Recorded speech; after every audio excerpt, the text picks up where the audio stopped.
do you think about our first early morning?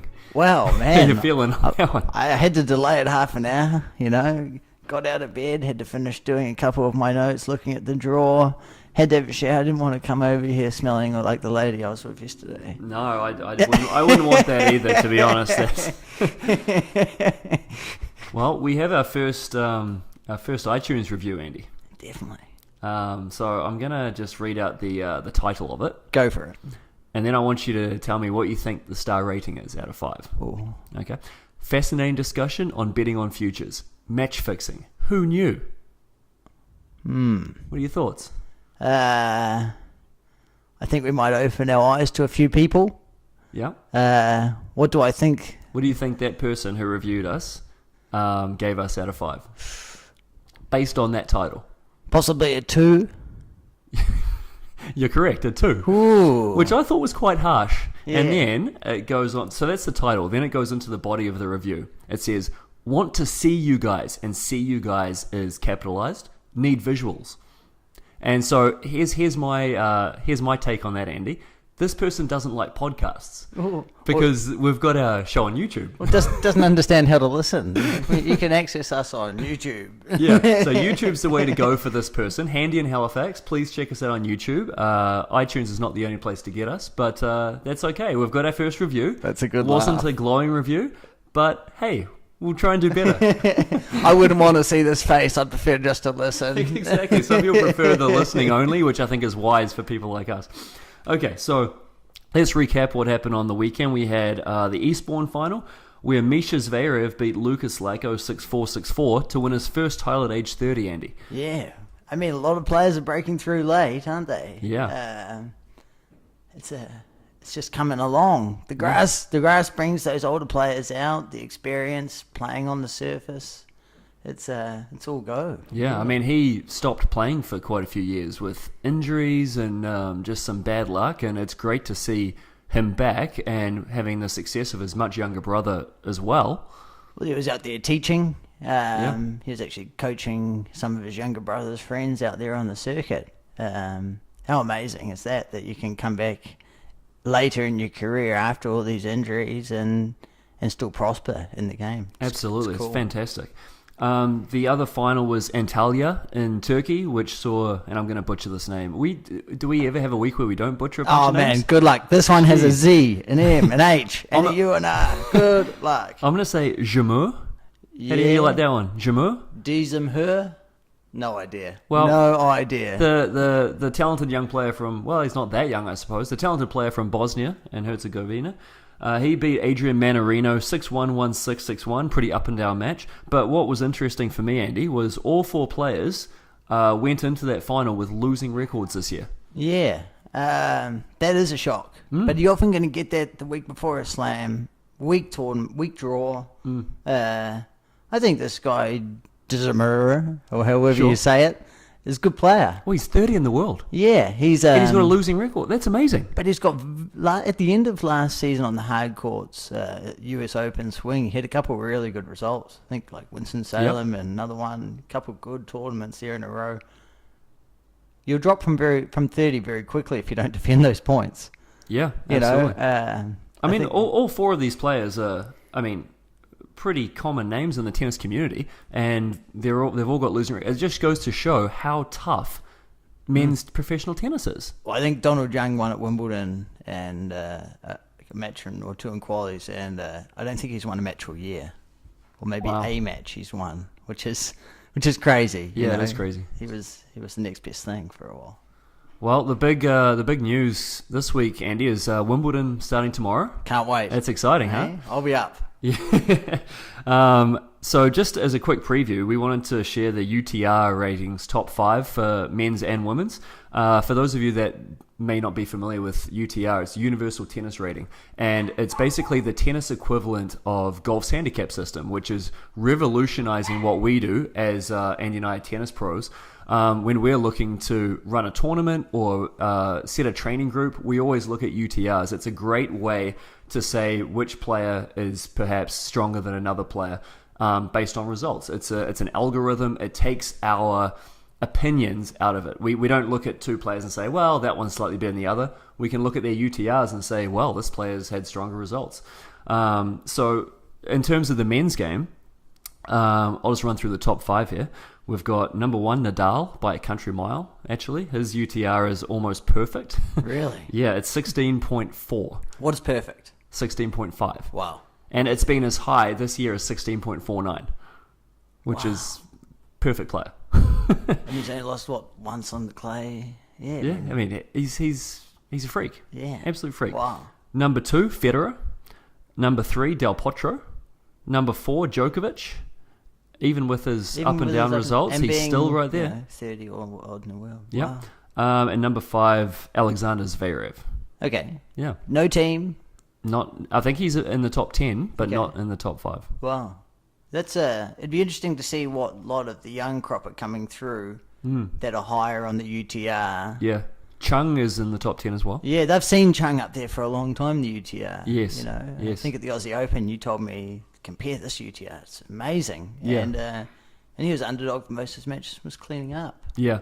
And, I mean, it takes into account not just wins and losses, which a lot of tournament rating systems around the world tend to do. Let's say I play you, Andy, and the score is 6-4, 6-4. Even if you lose, your UTR might go up because it's a closer match. Yeah. So it's a great algorithm and a great way of, separating who's going to win a certain match. Yeah, it'd be very interesting for your bettors out there to compare the UTRs before a match. Absolutely. You should do that instead of the ATP ranking, because the ATP ranking, is more weighted towards big events, as it should be, but UTR doesn't care about that. No. Okay, so let's look at some round 1 matchups first of all. Who you got your eye on? Yeah, there's a few good things happening at Wimbledon. I think Henman Hill, that's going to be buzzing for the first few days. Oh, definitely. You've got the Brits out there, Cameron Norrie, Kyle Edmund, Andy Murray. You've got them all probably playing on show courts, all on the big screens. They're going to be loving it for the first few days. I've actually got Norrie doing pretty well, winning a couple of rounds. Does the average member of the public know that he's not really British? Well, he's not really British, and the guy he's playing, here's another name I'm going to screw up, Ajaz Bedadine. Yep. He was, or is now Slovenian, became British. They didn't let him play Davis Cup for Britain, and the Olympics was coming round, so he went back to become Slovenian. Oh, really? Well, ITF forced him to, because they weren't going to let him, and, great tennis, the UK tennis, were paying for everything. Yeah. So, in a selfish way, do I hope that, the ITF can see through this Cameron Norrie thing and send him back and become a New Zealander? Hopefully. But that's gone and it's past the past now. It's been too long. Yeah. He's played Davis Cup. He's played for them for a couple of years. It's sad for us. We'd love to have a top player. It's probably a larger problem in the world's game than we see. Yeah. Especially with the amount of Russians that come over to the States and train, that change their eligibility, and even a lot of these smaller countries change their eligibility just to get wild cards into bigger events. It's something we'll go into another time. Yeah. But, That is go down a interesting. rabbit hole. I'm excited for 2 matches in the first round. Monfils Gasquet Yep, great game. and Wawrinka Dimitrov. Yeah. And I've got 2 upsets. Do you? I've got Monfils. Made the semis last week. He in beat some form. Gasquet on grass in their last matchup. Sure. And I've got Wawrinka. I think he's coming right. And I know he didn't have a good result last week, but I think he's going to come right. And Dimitrov looks shaky in Grand Slams. Him and Zverev have underperformed in Grand Slams immensely, and I don't see that changing for this match. I agree. Yeah. I don't know where it's going to be this match, but I do see Dimitrov losing early. He just seems to mentally collapse, or who knows what it is, best of 5 set matches, or He's got a nice game, Oh, but does beautiful he game. have a major weapon? what's those top 2 inches? Yeah. Who knows? I mean, he's got a good serve, he's got a great forehand, he's got a great backhand. Well, he's won a Masters 1000. He can do a little It's bit of close. everything, but if somebody's playing incredible, what's he going to do to counteract that? That's it. Who knows? Yeah. But you can say the same when I don't know. it's very something wrong. If you look at Federer, Yeah. you know, there's nothing there that's really going to hurt you. It's just the all-round game that's spectacular. Yeah. Well, he's got something. He's got something extra though. Yeah, definitely does. I mean, it's those intangible things though, right? Mm-hmm. That's what makes top players. Exactly. Yeah. Denis Shapovalov, he's got one of the worst draws I've seen. He's got Jeremy Shardy first round, who is hot. On fire. Hot on grass right now. He's like Hansel. So hot right now.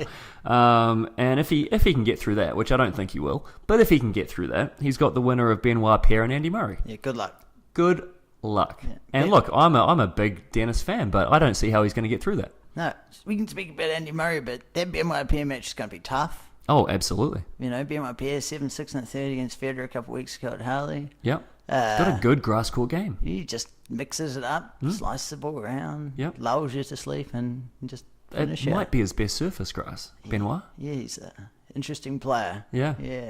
Yeah. Wasn't he the guy who hit that ridiculous drop shot that you see on bounces his back YouTube over videos there. where it bounces back? He does it all. Yeah. Yeah. He's very much like Dustin Brown. Yeah. But his body's been failing him. I think that's the tough bit about being my pair. Yeah. You know, and if the body's not there, how mentally are you there? That's Right. a tough one. Any other first round things to watch for? I'll give you 5 upsets. Oh, great. I really like Struff over Mayer. Mayer's had an alright grass court season. I think Struff's a really good player. He's set himself inside the top 40, top 50. Did well in doubles this year actually as well, so it shows he's got a bit of a net game and can play. Okay. I like Ben Williams over Steve Johnson. Yep. We talked about one of my favourite players earlier on the podcast a couple of weeks ago, Tomic. Ben Williams beat Tomic very handily last round of qualifying. And Tomic got in on a lucky loser. Did. And he's playing a lucky loser, so it's opening up. Is that 2 Grand Slams in a row? French Open, lucky loser, played lucky loser. Yeah. And here, I mean, he's got the draw. He's who knows? I hope he's there mentally. So I like Ben Williams over Steve Johnson. Nothing about Ben Williams. He's pretty old. You know, I think he's 30 on. Yeah. This is 5th time qualifying for Wimbledon. Now, I understand Wimbledon can change the draws and alter what the rankings are. What about for someone like that? Outside of the top 100, obviously performs well on grass if he's able to qualify for 4 or 5 times. How lenient are they going to be, or should they be in those type of rankings? If you've had a stellar grass court tournament and you're 200 in the world and you've won a couple of challenges leading up, should you have to play qualifying, or should they say, well, yeah, you're probably the 90th best player in the world right now? So, because for those of you that may not know, Wimbledon seeds not based on ATP ranking necessarily, but based on grass court performance. Mm-hmm. So you're suggesting that perhaps they should look at that and historical results at the tournament? Well, I'm saying if they do it now already for the seedings of the event, why don't they expand do it for the whole field? For the whole field. There's a lot of clay court players in the Grand Slam that probably shouldn't be, that take a paycheck and get out of there. I guess you have to have a certain ranking cutoff to be able to say if you're in this ranking, you qualify though, right? Yeah, 100%, yeah. And you can probably take it off this season's results or the previous couple of years' results and say, these are our top grass court players. You know, for me, the Muellers, you know, now he's inside top 50, doesn't matter. Yeah. It's the Dustin Browns, it's the Sergei Sikorsky, you know. Yeah. Didn't he beat Federer a couple of years ago at Wimbledon, you know? And he's constantly playing good, making the main draw at Wimbledon. Outside top 100, having to play qualifying or whatever. I don't know. It's a debatable topic. I guess so. I mean, that's almost what wildcards are for as well. And, you know, I mean... Yeah, but they'll give them to the national body. You know, well, that's a problem in itself, and that's a whole other discussion. But yes, you're right. I mean, that's why you see so many Aussies in Wimbledon, because they have that reciprocal arrangement with the Lawn Tennis Association. That's a good thing that they have between the slams. You know, I know in Pacific, well, it's good, but you're taking away a spot from a player like the one you're talking about. Or Hewitt playing doubles of Alex Bolt. You know, who would they be taking that spot away from? Who knows? But well, two guys that are struggling to survive. Yeah, Hewitt doesn't need that money. Nah, but He's not even doing it for money. Do I want to see Hewitt playing on a show court? Probably. Yeah. You know, No, and you're right. That's why they've said yes fill to the it. stands? Yeah. Yeah. You know, and he's playing a Kiwi first round, so it'll be probably a good atmosphere. True. Couple more upsets. Yep. I like Kranjovic over Nicholas Jarry. Oh, I do too. I don't know if that's an upset though, is it? Yeah, it's an underdog at the tab in New Zealand. Is it? So Because Khachanov is seeded. Krajinovic, that sounds way better than how I What'd you said say? Khachanov? Yeah, no idea. No idea. I'm not going to I try don't know. again. I don't know. I'm not. I don't know. It's Serbian, so I assumed it was a Krahi, but Philip. We'll call him Philip. I like him, man. I like his game. I mean, he's a solid player, young, on the way up, and he I was performed tempted, well. and this is going forward, but I was tempted to have him beating Cilic. I've gone back, but anyway, carry on. For the Canadians out there, I like Polanski. You know What? Yeah, he You like qualified. Polanski? Yeah, he's had a few good wins this season on grass, and he's playing a guy, Denis Novak. Why not? Why not? Underdog, W money, not bad. Yeah. Last one I have that I think is way under the odds. Jay Clark is a British wild card. Yep. He beat Cameron Norrie last week. Sorry, he beat Ryan Harrison last week. Yep. And is playing Golbus. Now, Golbus ain't no star on the grass. He's probably a clay court specialist. Love that forehand though. Oh, ooh. It's something. It's something special. It is something. But he's paying over $5 at New Zealand TAB. So that's where you're putting your money. Tim. Wow. Anywhere you see it, I think it's going to be really good odds. Yeah. So if you're having a look around, I think that's a goodie. Or maybe throw a multi in all your picks here and just make some bank. I wouldn't put them all together, but if you hit them individually, you'll make your money, guaranteed. All right, that's the way to do it. You heard it here first. Yeah. I haven't had a good run so far, but if we look at our previous couple of weeks, I have mentioned Zarev to do well on the grass. Mm-hmm. This week he won the tournament. Misha? Yep, Misha. Uzni's been disappointing, but he's also got a good first round match. You know, even money with Karlovic. And I also mentioned Lewis Latko to beat Kudla a couple of weeks ago, and Lewis Latko made the final. He did. Not too surprising, considering I saw that they had potential on the grass. Just gutted that I said it a couple of weeks ago rather than this week. Yeah, last exactly. week, you know. All right, well, let's look ahead then through the men's draw and see who we think is getting deep. I'll go through mine first. I've got my semi-final picks. Top quarter of the draw, I've got Federer beating Query to get through to the semi-finals there. Yep. Second quarter, I've got Cilic getting through Wawrinka to get to the semi-finals. Now, here's where it gets interesting, Andy. For the third quarter, I've got Karen Khachanov Okay. getting through Nick Kyrgios Yep. to make the semi-finals there. Wow. I've got him beating Djokovic in the round of 16 as well. So I think he is... that's my bold pick. That's a bold pick, all right? Yep. I like it. And then the bottom half, I was so tempted to have Lopez getting through. So tempted. And then at the last minute, I scratched out his name and put Nadal.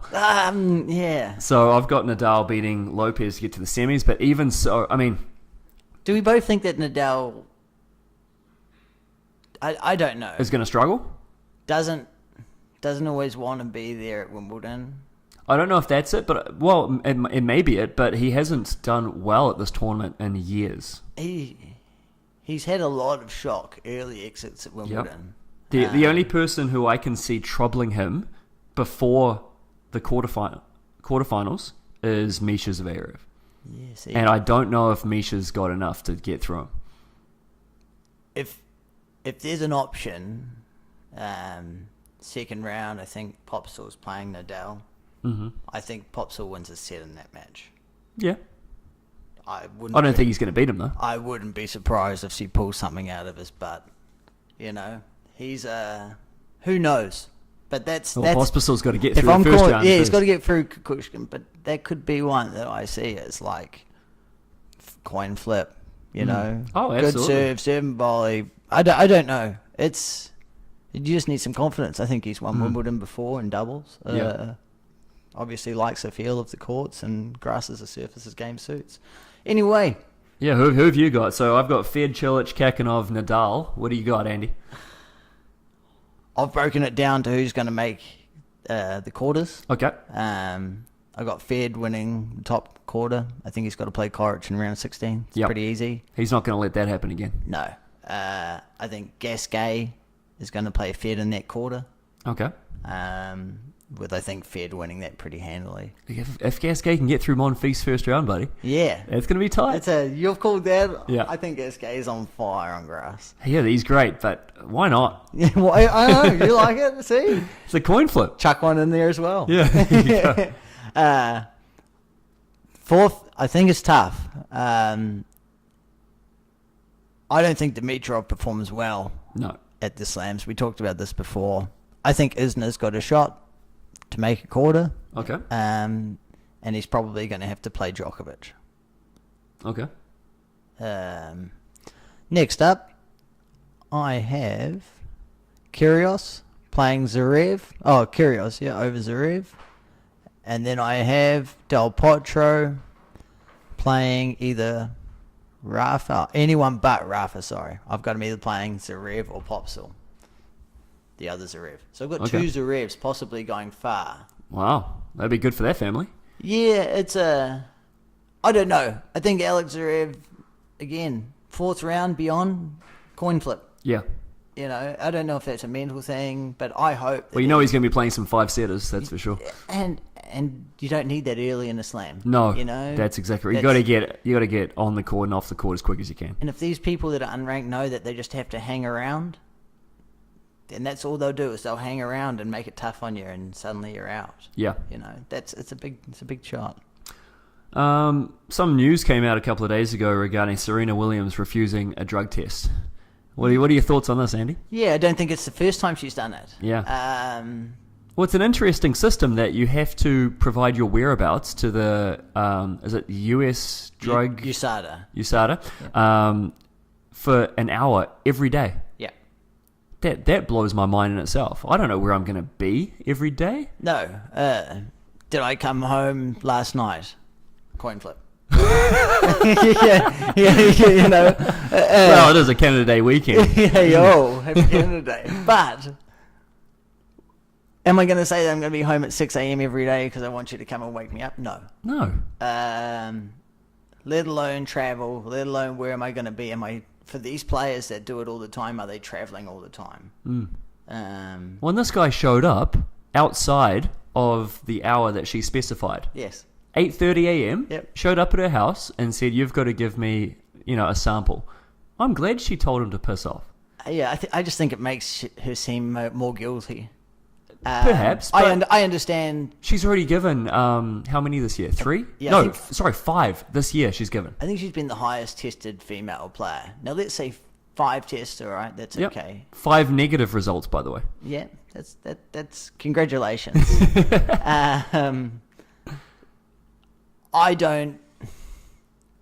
I believe that 5 times is not enough. Mm-hmm. I don't know how much you can do it and what the cost is. Now, I understand that she's the highest tested female player by a long way, that some people are only tested once, maybe twice a year, which I don't understand.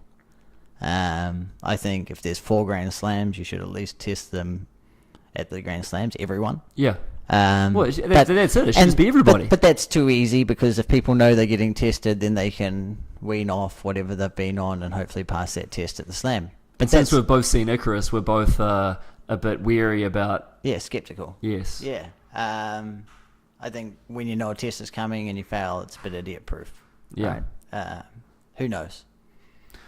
I think the other thing is, with the Serena Williams thing, you're allowed to miss multiple tests. Mm-hmm. If you're not at your place that you specified you'd be for that hour, you're allowed to miss twice. Yeah. So let's just say I know that they're coming to my door and I act like I'm not there because I know that I'm going to fail a test. That's 1 miss. Nothing wrong. Do you think Serena Williams has ever taken performance-enhancing drugs? Oh, man. On the hot seat now. Can we say no? We can say no. You heard it here first. No. if Serena Williams' lawyers are watching this. But Oh, I knew there was going to be a however. do I believe that she may have taken something that's outside of the system? Possibly. In fact, most probably. You're probably taking supplements of some type. 100%. And well, could she be taking something that's not on the ban list that could be on the ban list in the future because she's so advanced? That's Perhaps. probably more the case. Yeah, maybe. You know. And But they're also, both her and her sister are physically freakish. Yes. They probably don't need a lot of that stuff because they're already at such a high level. True. I think that both of them are, and have shown that they've been so dominant over so long that from whatever 16 or something when Serena came through, was she on something then? Probably not. Yeah. Or definitely not. But And she reached such a high level so quickly. and she don't really need to. But she's maintained it. Yes. You know, I think that's what's impressive about her. Yeah. Switching tack a little bit, some news from the NFL. Jameis Winston, who's the Tampa Bay Buccaneers quarterback, he has been given a 3-game suspension by the NFL for his role in, shall we say, sexual... You could say assault. Assault? Okay, yeah, I don't know quite how to put it because it's... Yep. But yeah, sexual assault on an Uber driver in 2016. Yep. My question to you is, should the NFL suspend players for misconduct like this? My thought is that if the police investigate and they charge him with whatever, and he's, given a suspended sentence or whatever, then that's the punishment. Why is the NFL getting involved? The NFL has got to act like the bad guy, like the tough guy. They will suspend him for so long. The players' union, they will challenge the suspension. Yeah. The suspension will get reduced. It makes like the players look like the bad guy, and that the NFL is the tough guy. Yeah. Did you happen to see his apology? I know that he said that he's not going to appeal. Yeah. Which I guess fair enough. But this is multiple things that he's done of this nature. Yes, it is. And that's what's been interesting about this is when this story broke, there were 2 different accounts. The woman who drove the Uber said that he was alone in the car. He was sitting in the front seat, and that when they were stopped at a drive-thru, he groped her. Yeah. His account initially was that there were 3 people in the car. He was one of them. He was in the back seat. And the guy who was also in the back seat gave the same story. Now, this becomes problematic, and it started out as a case of he said, she said, and everyone's like, well, I don't know what's going on. But then when you look at his history, and he's already had 2 incidents of sexual assault allegations in the past. Yep. He stole some chicken legs, crab legs. Crab legs. That was so good. Not good. Don't do that. Amongst a few other indiscretions. Yeah. You're thinking, well, how long are we going to stand up for these athletes and say, oh, well, he was probably just drinking and, That's it. How many strikes do you need before you're gone? Yeah. Greg Hardy, domestic violence, went away from the Cowboys, went to the Panthers. There's these type of players that seem to hang around, and now he's been given a shot in the UFC. I don't believe the NFL should govern what these players are fined or suspensions. I think there's a legal process that's in place, and imagine if you're a lawyer and you get a DUI or something, and then you can't work for 3 months. But all you have to do is have that person not show up for their testimony, and you're off. Yeah. And with these players that are earning millions of dollars, I'm not going to say that all of them are making millions of dollars at the NFL, but a lot of them are making. A lot of them are, yeah. 6 figures, 7 I think figures. 400,000 is the minimum salary. So there's a lot of if you do something wrong and someone's going to testify against you, it's illegal, but you can pay them off. Yeah. I'm not going to say that's a good thing to do, but I can guarantee it happens. I mean, the biggest losers here, I think, the Buccaneers fans. They're going to be 0-3. Wow. They've got their starting quarterback out in 3 tough games to start the season. I don't know. I mean, look, he's a dick, yes, but does that mean that he shouldn't be able to go out and play? And what's misconduct is is apologising for something that might have happened or now did happen a couple of years ago going to suspend you now? I think I guess so. I mean, according to this, yes. And it should have been 6 weeks, but since he apologised, which was, by the way, a terrible apology, he got 3 games. So there's no... I get what they're trying to do. They're trying to hold players accountable for their actions. Great, but it's got to be consistent, and I just don't think it is. So I think stay out of it. Yeah. Let the public decide. I mean, if the Bucks fans are that up in arms about what he's done, which I don't believe they are, but if they are, they'll boycott the games. They'll boo him when he's got the ball. Yep. They'll boo. Let them figure it out. They'll boo him till they cheer him. Yep. We've just gone on about the NFL and one player. I'm going to go on now about the best player in the NBA. Okay. LeBron James hits free agency as of last night. Where is he going to go? Who knows? How about Toronto? That'd be nice. Dreaming. He's going somewhere in the States. Do I want him to go anywhere? Yeah, I'd like him to go back to Miami. Yeah. Do I think that will happen? Probably not. I see Paul George, when I woke up this morning, he signed back at OKC, which is a shock. If he signed anywhere else, he had the chance to sign for 5 years and $200 million. So much money. Yeah, he signed for 4 and 130 something. I'm not going to say that's pocket change, but yeah, still okay. Still take it. It's a good hug to Oklahoma City. Yeah. Sam Presti said, scared money don't make no money. Tribe Called Quest. Yeah. So anyway, I think that LeBron's changed free agency in basketball. In 2010, when he made the decision and had the television show, it sort of showed that the players have power on where they want to go and who they want to work for. 100%. Especially a player of his stature. A few years ago, it was Donald Sterling. He owned the Clippers. He was a notorious racist. No one... If LeBron did not want to go and work for him, but let's say LeBron got drafted there, he'd have no choice. Yeah, that's right. I think the NBA draft is a bit of a farce because of that. If I don't want to go work for a employer, I shouldn't have to. That's true. I think LeBron makes that decision with now where he wants to go. Opting out of Cleveland means that he can make the decision of who his employer is going to be, what coach he's going to have, what teammates he can build around him.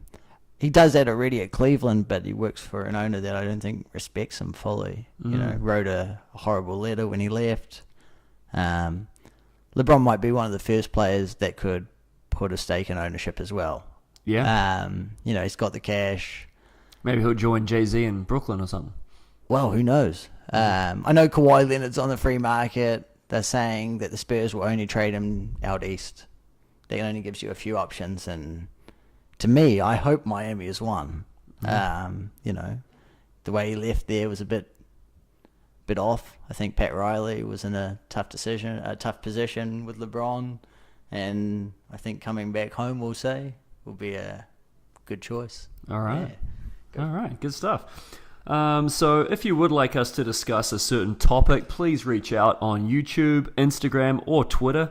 We are Two Guys Talk Tennis, in case you didn't know, in case this is your first time subscribing to us. So if you do like the cut of our jib, so to speak, please subscribe, rate, and share. If you know somebody that might appreciate our take on things, please let them know about us. We would much appreciate it. Let them know about Jay Clark.